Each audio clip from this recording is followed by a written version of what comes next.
Hey guys, welcome in. I've got a fun episode for you guys today where I'm going to take Helluva Boss characters and make them a little bit more monstrous, maybe more demonic.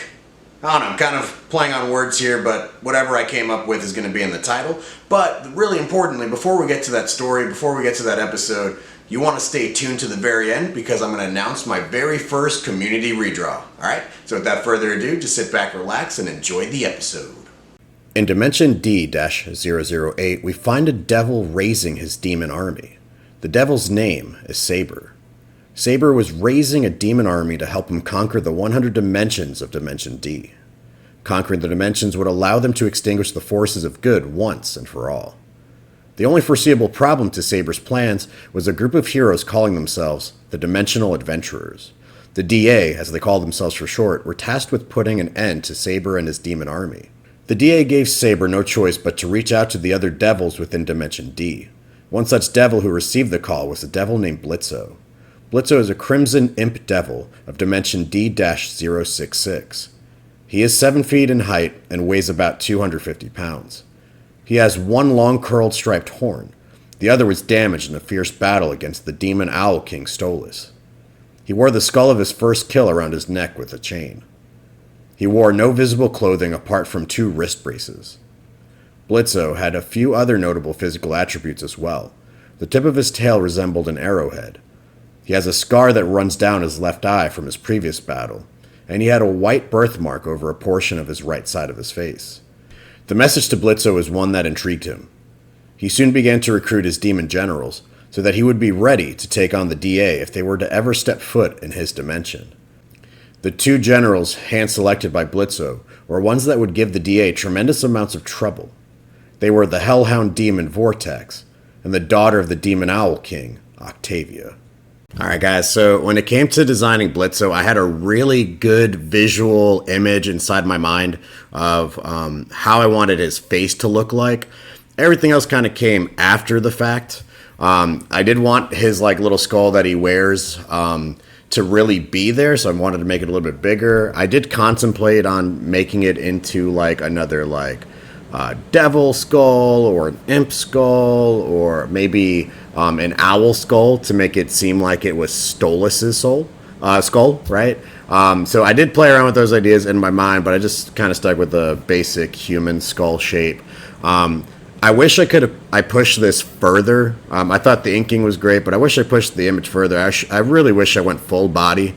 And as you watch these other 2 images coming up, you'll see that I began adding more to the body. So with Octavia, I get to her legs, but I actually go full body once I get to Vortex. And I honestly, out of the 3, I think Blitzo's my second favorite, and I think Vortex is more of my favorite as a whole piece. But I think maybe I like more of the inks in here and more of the demonic look that I'm giving Blitzo a lot more here than I do for the other 2 images. But I'm going to let you guys kind of see that as we go. Texturing and coloring when I got to it for this, I thought it was pretty straightforward. I took some colors off of Blitzo. Obviously the black, the whites, the yellows, the reds. I tried to put in just a little splash of texture, and then I went in for the ways that I normally do my shading. So the shadows are 2 different layers, the lighting's 2 different layers, and then of course I put white highlights in the eyes, or I think for this case I think I may have done yellow highlights for his eyes. But let me know what you guys think about Blitzo, and then we'll go ahead and get ready for image number 2, which is going to be Octavia.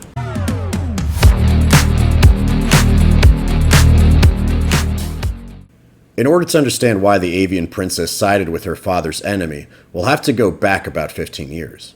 When Octavia was young, she looked up to her father. She wanted nothing more than to make him proud. The Demon Owl King was feared by his subjects. Octavia knew that the only way to gain his respect was to be considered strong in her father's eyes, and thus she began training herself to become stronger. 8 years later, the Crimson Imp Devil Blitzo challenged her father for the right to rule over the demons of the realm. The 2 waged war on each other, and that lasted for about 7 years. In those years, Octavia was the perfect soldier. She was able to take out many of the Imp Devil's forces, making it easier for the owl demons to advance. Although she was becoming stronger as the years passed, Octavia began to lose faith in her father's ability to take out the enemy. On the night of the final battle, Octavia watched as her father sliced the horn of his enemy. She could feel it. Her father was just mere moments away from ending the life of the imp. Blitzo was on the ground, staring daggers directly into Stolas. Stolas lifted his sword, readying the final blow, when suddenly Blitzo grabbed his fallen horn off the ground and stabbed the Owl King directly into the chest. Octavia looked on as the life from her father's eyes were draining.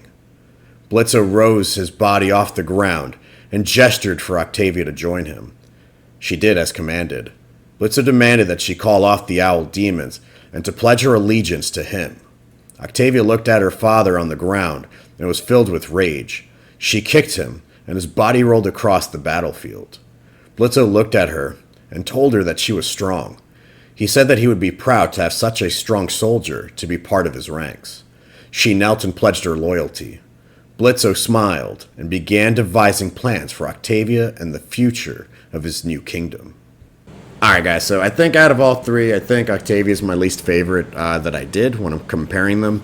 I did have fun kind of trying to warp her face. I try to keep it more owl-like, right? And at least in the face. And I think the biggest struggle on this for me was going to be the feathers, which is going to be crazy to think about because when I get into my actual storyline for this, when I jump in and introduce you guys to the Dimensional Adventures, which technically have been hinted at in my S-Verse Chronicles in the last part of the Gods and Champions War, one of my characters is an angel and he has wings and he's able to like pull them in and out, like they're able to appear or disappear, but you know, that's kind of my way to have to not draw them. But the first image you'll see when I eventually get to it will have wings, so you'll have to see that later on.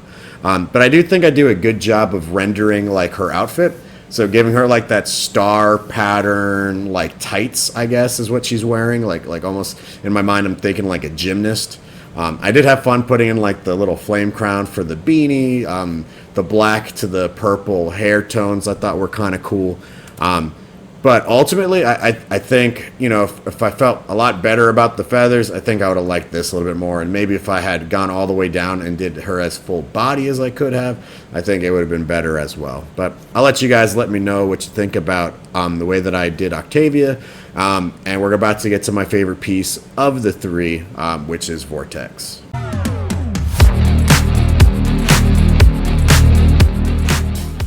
The Hellhound Demon Vortex is 6 foot tall with a muscular stature. He wears ripped pants, has a wolf head tattoo on his left arm, and has a scar running down his left eye, which has been permanently blinded. Vortex possesses a unique ability that sets him apart from other Hellhounds of Dimension D-066. He has the ability to harness hellfire into a ball in the palm of his paw. Vortex was very excited to hear Blitzo name him as one of the head demon generals. Blitzo put Vortex in charge of training the new recruits of the demon army. Under Vortex's demanding training, the new recruits became a force to be reckoned with. Unknown to Blitzo, his daughter Luna began developing feelings for Vortex. She would sneak away from the castle so she could spy on Vortex training the troops. On a few occasions, she built up enough confidence to speak with him. From her time with Vortex, she was able to determine that he was very loyal to her father's cause. Luna decided that she was going to need to step up her game and become a soldier strong enough to gain Vortex's attention, and thus decided to go ask Octavia for her help. It wouldn't be until a little down the road that we'll get to see how Blitzo, Octavia, Vortex, and Luna fare against the Dimensional Adventurers. Will these devil and demons be able to put an end to Saber's enemies, ridding the world of the force of good once and for all? Or will good triumph over evil, like in the story spoken to children? I guess we'll have to wait and see. Alright guys, so as mentioned earlier, Vortex was my favorite. I just had this great vision in my head again of like him running forward, holding hellfire in his hands. I thought that was pretty cool, or his paws, I guess, is how I changed it in the writing. But I do have to say this, and I didn't realize it until later, but even with foreshortening, I think that right hand coming forward, which is on his left, but it's our left, but his right, sorry. But I think it may be a little bit too big. So I think if in hindsight, I should have probably shrunk that down But I do like the way that he looks, and I know I went super symmetrical with his face, but I like the little scar on his left eye. I do decide to attempt a little bit of rendering on his fur, especially when it comes to the tail, and I think I did that really well, but I don't know why I didn't carry all of it over into like the hair or the fur coming by his chest and shoulders, and you'll see what I mean in a minute. But I think as far as this image goes, I was just really happy about it because I try to give like a light source with the fire, but I also wanted like a yellow light source. I think I've been using yellow for most of them, and just kind of like pushing it off to the side. So I wanted there to be like a little bit of color variation, and I think I did pretty well with it. But again, I think he's my favorite. I think it does a nice blend between illustration and soft rendering, right, with like the shadows and things like that. But yeah, just let me know what you feel about about this character as a whole, or all my 3 pieces. But I think by far this one's my favorite, and I hope you guys can see why.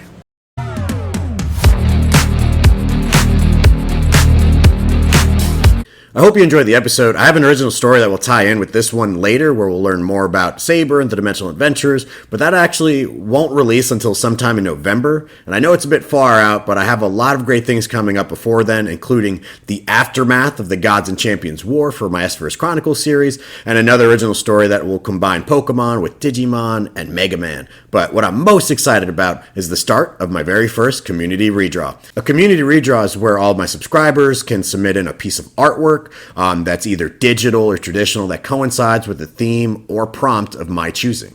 So, for my first Community Redraw, I would like you to make your very own Fakemon design. Be sure to provide at least 1 headshot and 1 full body drawing. I also want you to provide a name and a description for its signature move. Feel free to add any lore or a Pokedex entry for your Fakemon. Also, don't forget to tell me one of your social media handles, so if your art gets chosen, I'm going to give you a shout out here on this channel.